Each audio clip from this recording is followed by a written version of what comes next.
నమస్తే అండి. కీర్తనలు 50వ అధ్యాయము 15వ వచనము.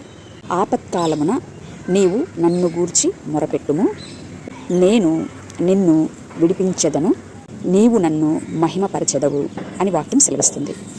ఇంతకు మానవుడికి కలిగినటువంటి ఆపత్కాలం ఏమిటి? ఎవడు దేవుడిని ఎప్పుడు మహిమపరచగలడు అనేటువంటి మర్మమైనటువంటి విషయాలను ఆలోచన చేయగలరు.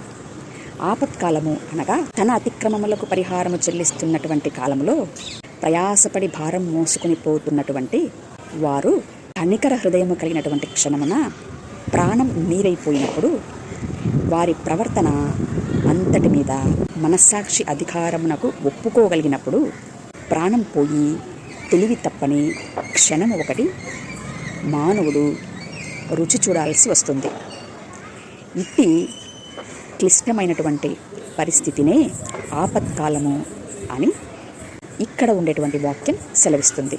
అయితే ఇట్టి ఆపత్కాలంలో తండ్రి, నాకు కలిగినటువంటి ఇట్టి చీకటి నుండి నన్ను విమోచింపవా అని మనస్సు మొరపెట్టినప్పుడు అట్టి మొర ఆకాశ మహాకాశాలను సైతం తెరుచగలిగేటువంటిదై ఉండగా ఇట్టి క్షణంలో ఆకాశ మహాకాశముల యందు ఆసీనుడై ఉన్నటువంటి మహోన్నతుడు తన ప్రాణమును ఒంటరైనటువంటి మనస్సుకు అనుగ్రహించుటకు ప్రత్యక్షమవుతాడు.